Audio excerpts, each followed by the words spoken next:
uma crítica para você e para mim. Olá, pessoal. Hoje eu vou continuar falando sobre esse assunto, que é um assunto sério. E nós devemos entender isso com seriedade.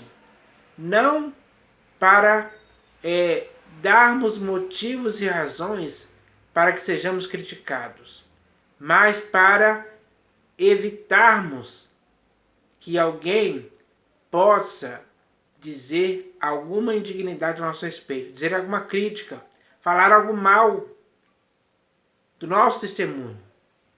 Então, para você e para mim, é preciso pensar nessa questão, porque infelizmente hoje, quando a igreja recebe uma crítica, é porque alguém no corpo de Cristo, pode ser você ou eu, deu motivos para que isso acontecesse. Deu vários motivos e razões para que isso acontecesse. Então, quando a crítica acontece, quando uma crítica é dita direcionada à igreja, alguém errou. Alguém fez alguma coisa errada. Alguém praticou alguma coisa errada que não deveria, em tempo algum. Então, esse é o motivo para que a igreja receba críticas. Então, o que devemos fazer?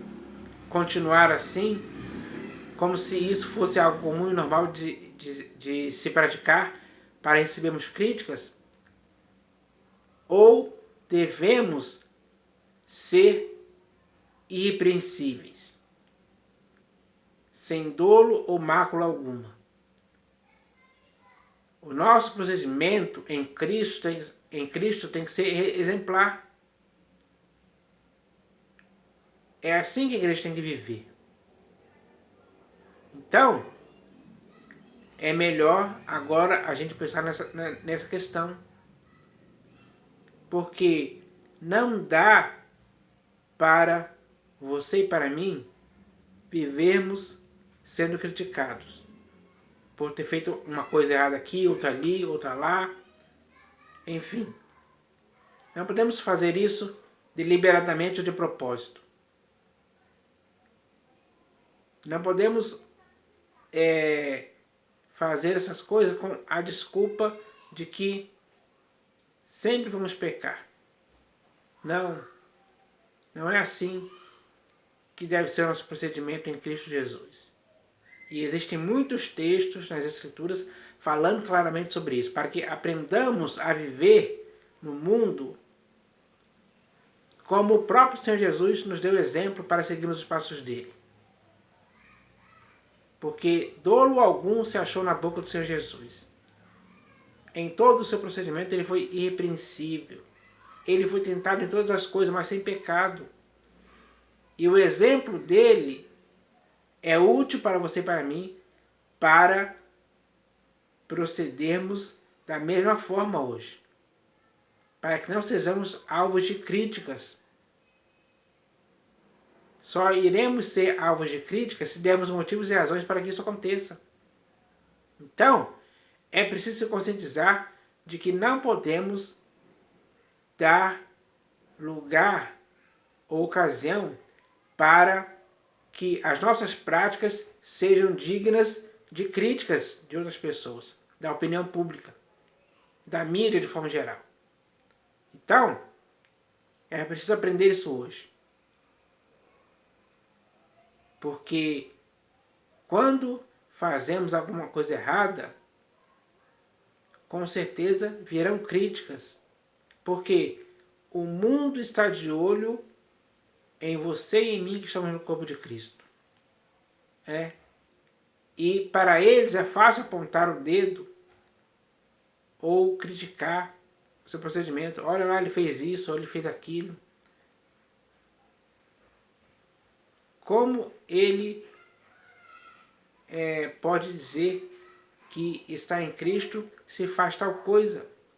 se dá um mau exemplo, se dá um mau testemunho. Então, não podemos proceder assim em tempo algum.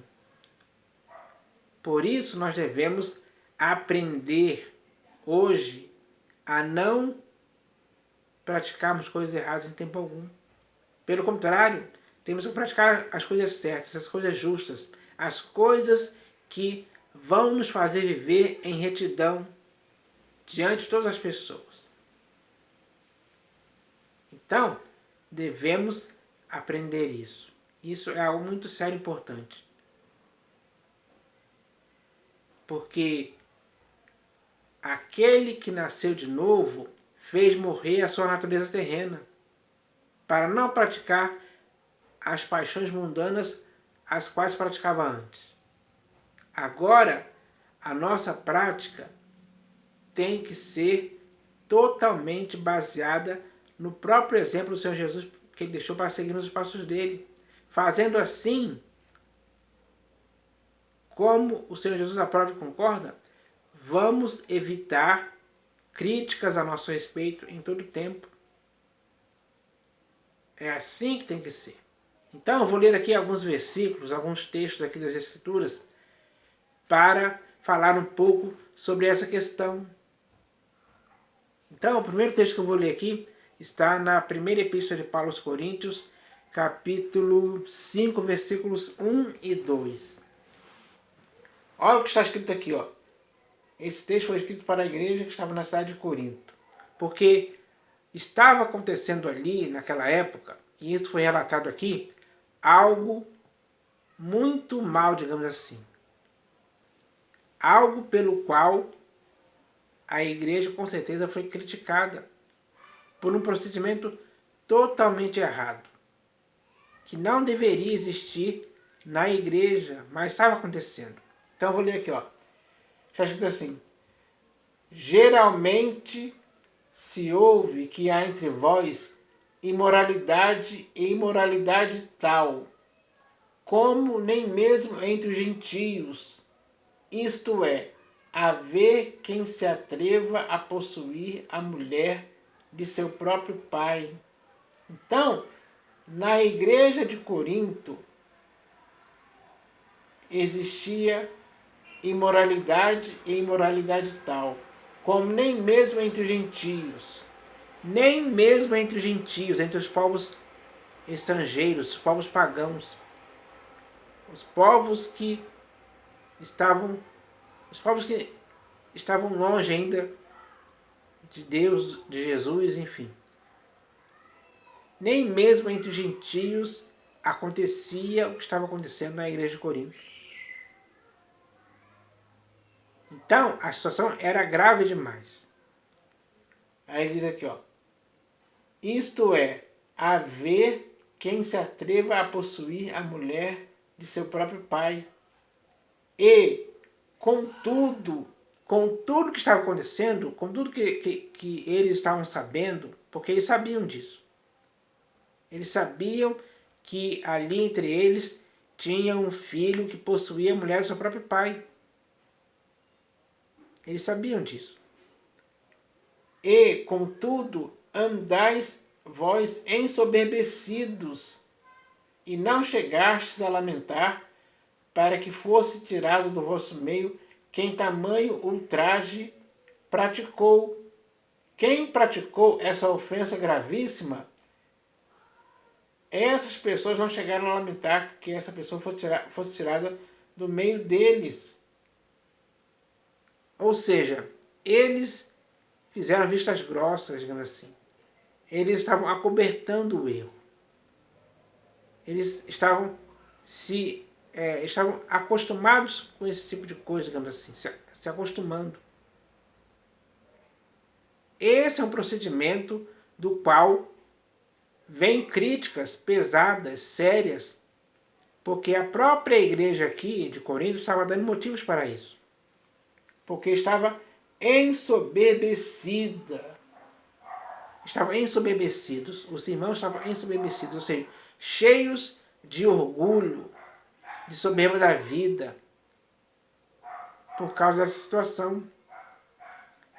e não chegaram a lamentar para que fosse tirado do meio deles quem tamanho ultraje praticou.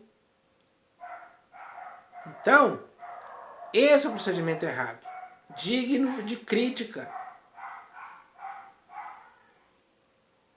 Hoje, possivelmente, por essas denominações por aí, se estiver acontecendo algo parecido ou até pior, não importa a coisa errada que esteja acontecendo, é digno de crítica. Ninguém pode se acostumar com isso, como se fosse algo comum e normal, uma prática dessa, que é uma ofensa gravíssima que alguém praticou ali. Ninguém pode encobrir isso. Ninguém pode ficar ensoberbecido a respeito disso. É errado, pessoal. A igreja tem que entender isso hoje.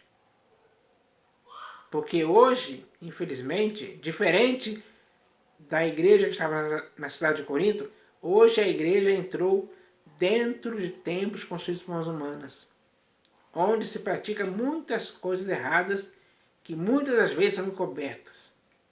Não são não são, como é que eu posso dizer assim, não são, como é que eu posso dizer, existem práticas ali que não são tratadas, digamos assim, não são reveladas, ficam em oculto, ficam encobertas por muito tempo. Esse é um perigo espiritual, isso é um ultraje gravíssimo. Então, não dá para vivermos dessa forma. Não dá mesmo. Se alguém descobrir esse escândalo, que muitas vezes é encoberto, haverá uma grande quantidade de críticas, com razão, contra a igreja. Se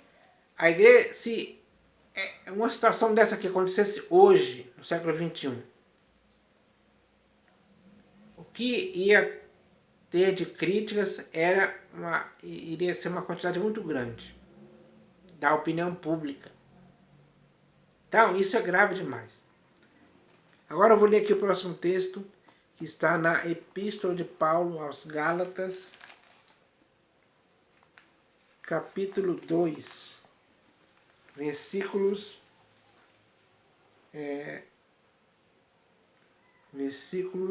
deixa eu ver aqui, do 11 ao 14. Então eu vou ler aqui, ó. Epístola de Paulo aos Gálatas, capítulo 2, no versículo 11 ao 14. Está escrito assim, ó. Quando, porém, Cefas veio a Antioquia, resisti-lhe face a face, porque se tornara repreensível. Então, quando você ou eu nos tornamos repreensível, é porque fizemos algo digno de uma crítica, digna de uma repreensão, de uma admoestação, de um puxão de orelha, digamos assim. Porque nós temos um motivo para sermos repreensíveis. Isso pode ser algo comum e normal? Não. Não pode. Em tempo algum. O que nós devemos ser é irrepreensíveis. Em todo o tempo. Durante todo o tempo que resta a nossa peregrinação, devemos ser irrepreensíveis. É isso que tem que acontecer. Então ele diz aqui, ó. Quando, porém, Cefas veio a Antioquia, resisti-lhe face a face, porque se tornara repreensível. Então, o procedimento de Paulo aqui em resistir face a face a Cefas, porque ele se tornou repreensível, é justo. Esse é o procedimento correto. Ao contrário do que aconteceu na igreja de Corinto, onde as pessoas estavam ensubebecidas, Paulo aqui tomou uma decisão diferente. Ele resistiu face a face a Pedro, porque Pedro se tornou ou tinha se tornado repreensível. Com efeito, antes de chegarem alguns da parte de Tiago, comia com os gentios. Quando, porém, chegaram, afastou-se e, por fim, veio a apartar-se, temendo os da circuncisão. E também os demais judeus dissimularam com ele, a ponto de o próprio Barnabé ter se deixado levar pela dissimulação deles.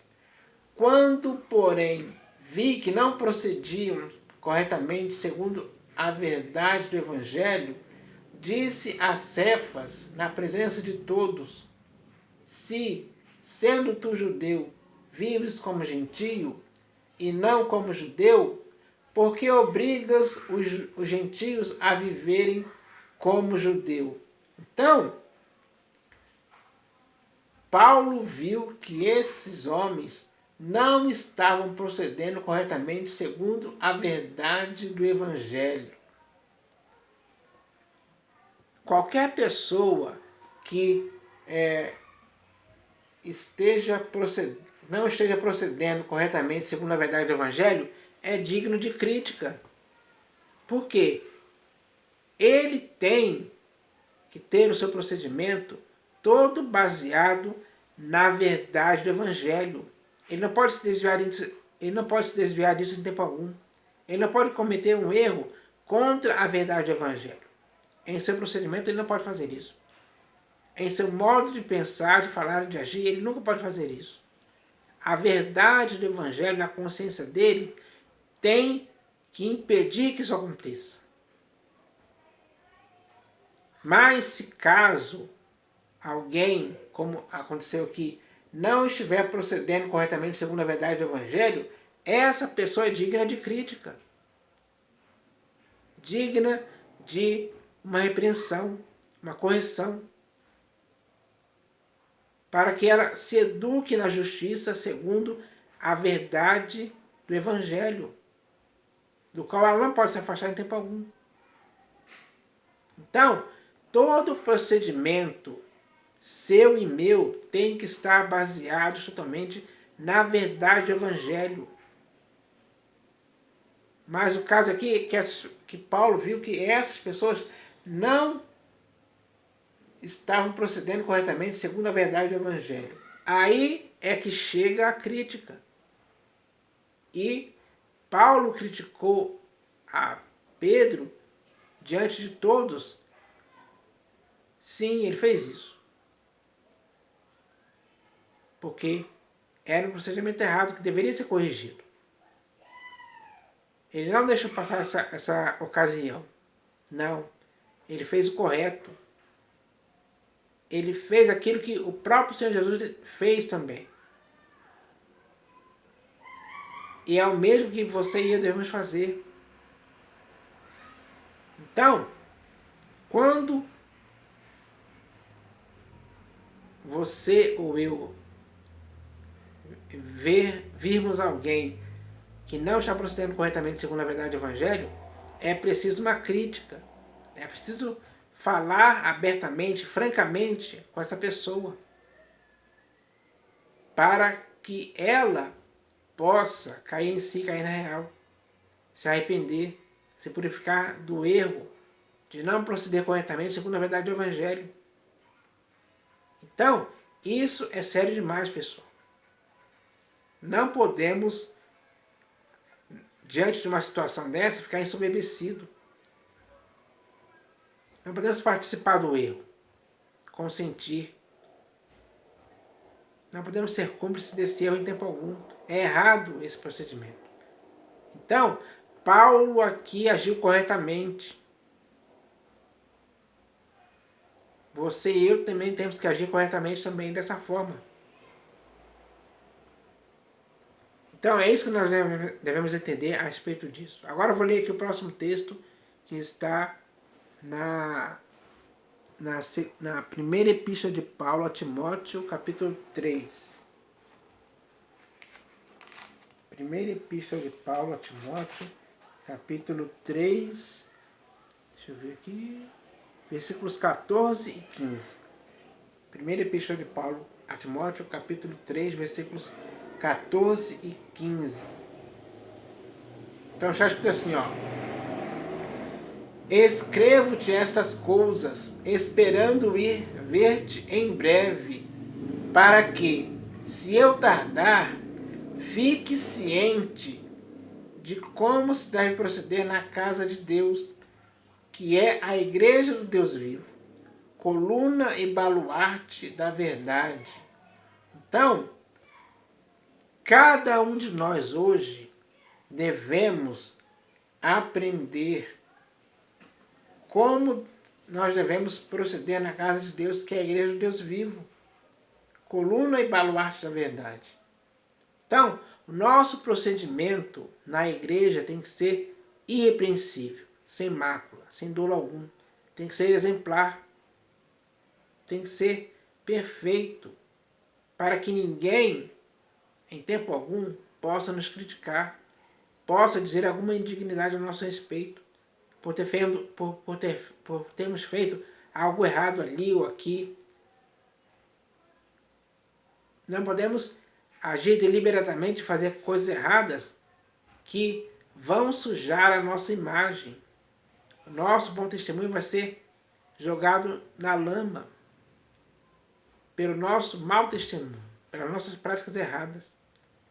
Então, nós devemos ficar cientes hoje, nós devemos estar conscientizados hoje de como devemos proceder na casa de Deus, que é a igreja do Deus vivo, coluna e baluarte da verdade. Então, nós devemos entender isso hoje, porque a igreja do Deus vivo é coluna e baluarte da verdade. Não pode ser coluna e baluarte da verdade, ou melhor, não pode ser coluna e baluarte da verdade alguém que vive de forma repreensível, que tenha tomado uma atitude da qual é digno de ser repreensível. Não, isso é errado. Quando alguém pratica alguma coisa pelo qual se torna repreensível, aí vem a crítica, dura e pesada. Porque ele deu motivos para isso, deu razões para que isso acontecesse. Então, a igreja não pode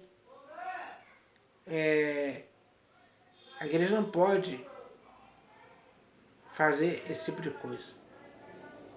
Porque é isso que está escrito aqui, ó. Para que, se eu tardar, fique ciente de como se deve proceder na casa de Deus, que é a igreja do Deus vivo, coluna e baluarte da verdade.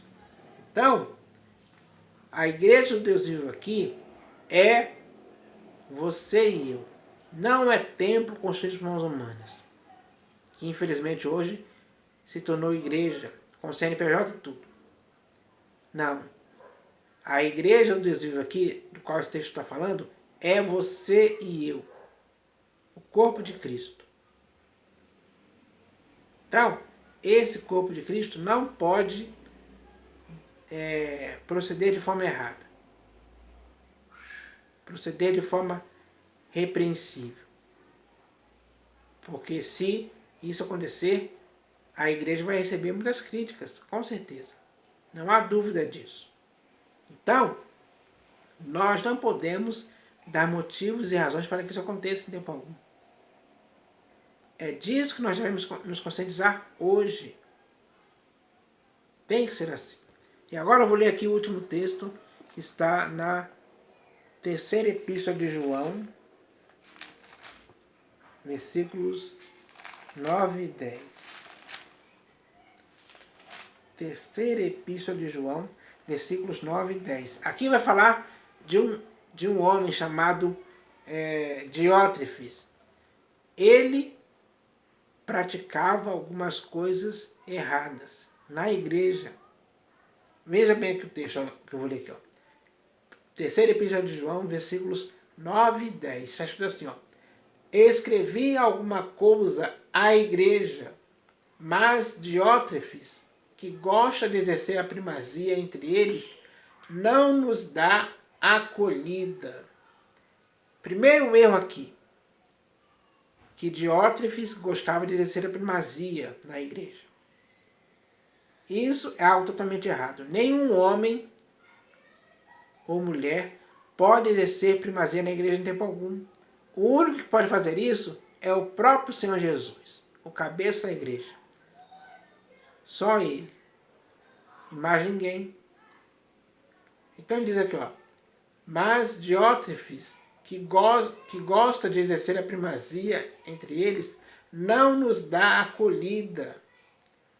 Hoje, nos templos construídos muçulmanos que existem por aí, existem muitos pastores, bispos e apóstolos que gostam de exercer a primazia também entre as pessoas, entre aquela membresia que está ali naquela denominação.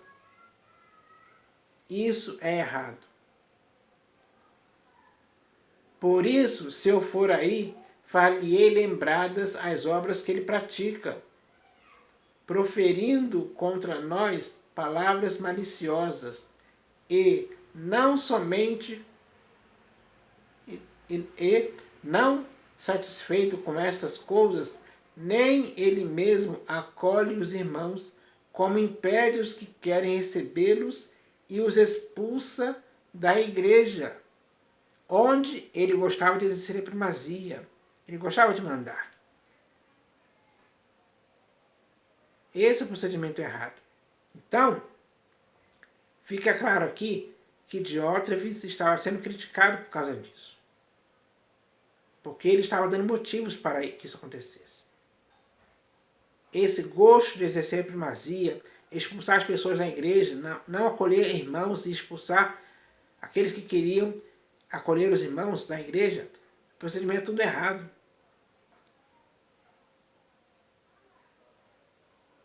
E esse procedimento errado é digno de crítica. É digno de ser repreendido, sim. Porque na igreja do Senhor Jesus não pode existir procedimentos errados, pessoal. Nem da sua parte, nem da minha, nem de ninguém. É preciso aprender isso. É preciso nos conscientizarmos disso hoje. Porque, no caso aqui de Diótrefes, ele estava fazendo coisas erradas na igreja. Hoje, infelizmente, acontecem muitos erros dentro dos templos construídos por mãos humanas. Muitos deles são acobertados. Outros se transformam em escândalos, digamos assim. São expostos à publicidade. A opinião pública fica sabendo, porque a notícia corre. E é a partir daí que começam a vir as críticas. Quando isso acontece, aquelas pessoas envolvidas nessas coisas erradas, elas têm que receber essas críticas e têm que se arrepender, se purificar desses erros. Elas não podem estarem ensoberbecidas como a igreja de Corinto estava, quando alguma coisa errada estava sendo praticada no meio deles. Ninguém pode agir dessa forma. Então, quando uma crítica acontece, a pessoa tem que acordar, tem que se situar, tem que ver onde caiu, tem que assumir o erro, digamos assim, confessar o erro que ela praticou, erro pelo qual ela está sendo criticada.